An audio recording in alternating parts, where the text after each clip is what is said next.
माता जी, सबसे पहले आपसे बात करते हैं। क्या नाम है आपका? कनक सक्सेना नाम है मेरा। आपके शरीर पर चोटों के निशान हैं, हाथ पर, गले पर। मेरी बेटी और उसके दोनों बच्चे 13 साल का और 21 साल के बच्चों ने ये निशान डाले। मारती पीटती थी आपको? बहुत ज्यादा बहुत ज्यादा बहुत ज्यादा। नहीं तो मैंने 4 महीने तो बहुत ज्यादा बर्दाश्त की। साथियों नमस्कार, मैं Rajan Kumar news point of view से आपका स्वागत है हमारे नियमित कार्यक्रम सामाजिक सरोकार में। खबर यह है कि मध्य प्रदेश की राजधानी भोपाल की एक पॉश कॉलोनी जिसमें तथाकथित संभ्रांत लोग रहते हैं, वहां से पुलिस ने एक आलीशान मकान से एक बुजुर्ग दंपत्ति और उनके मानसिक रूप से अविकसित बेटे को मुक्त कराया है। बताया जा रहा है कि बुजुर्ग दंपत्ति की बेटी ने बुजुर्ग दंपत्ति को 4 महीने से कमरे में बंद कर रखा था और अपने बेटे के साथ मिलकर माँ बाप को मारती थी।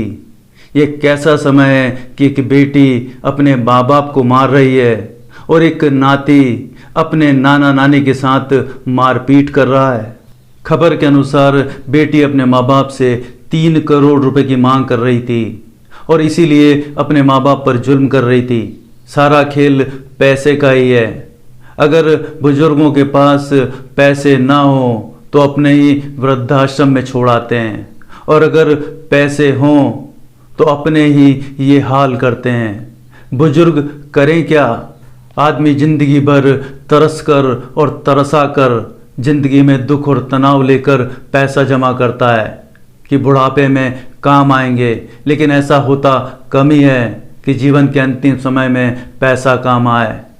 काम आता है कि आपने जीवन जिया कैसे, आपने अपने बच्चों को जीवन मूल्य क्या दिए।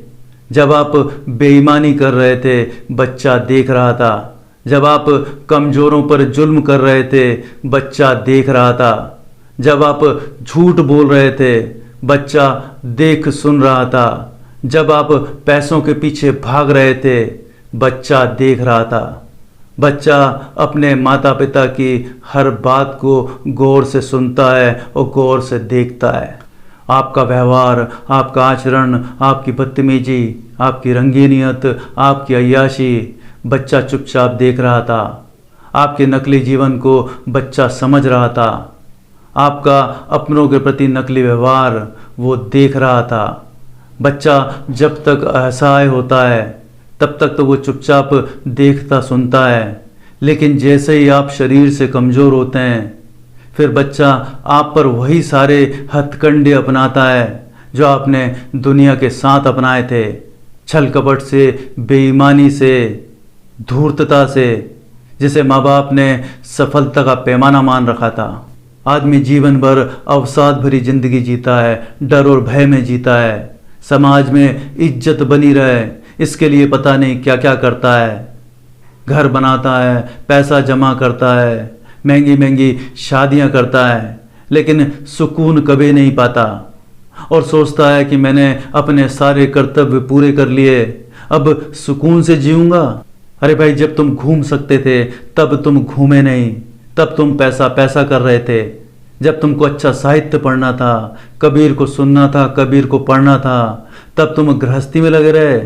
जब तुमको कृष्ण की गीता पढ़नी थी, सत्य और निष्काम कर्म को समझना था, तब तुम व्यापार और नौकरी की राजनीति में अपना समय व्यय कर रहे थे। जब तुमको राम के त्याग भरे जीवन को समझना था, उनके मर्यादित जीवन को समझना था, तब तुम दोस्तों और रिश्तेदारों के बीच अपनी इज्जत बनाने में लगे थे। क्या तुमने जीवन होश में जिया है जो अपने बच्चों से उम्मीद करते हो कि वो होश में जिएंगे? तुमने कभी अपने बच्चों को विवेकानंद के बारे में बताया है? क्या तुमने उनको भगत सिंह के बारे में बताया है? क्या तुमने उनको गुरु नानक, रानी लक्ष्मीबाई और महात्मा गांधी के जीवन संघर्ष के बारे में बताया है? असल में माँ बाप ही पूरा जीवन बेहोशी में जीते हैं, ढर्रागत रूप से पढ़ाई करते हैं, सामाजिक ढर्रे के अनुसार नौकरी और व्यवसाय करते हैं और परंपरागत रूप से शादी कर लेते हैं और बच्चे पैदा कर लेते हैं। जीवन में मुक्ति कहाँ है, बोध कहाँ है, चेतना कहाँ है? और यही कारण है कि माँ बाप चाहे कितना भी पैसा जमा कर लें, कितनी भी संपत्ति इकट्ठा कर लें, उनकी दुर्गति होनी है, क्योंकि एक चेतना रहित बच्चा पशु जैसा ही व्यवहार करेगा। और यही समाज में दिख रहा है। जहां शारीरिक रूप से जुल्म नहीं हो रहा है, वहां पैसे के कारण माँ बाप को मानसिक यंत्रणा दी जा रही है। नमस्कार।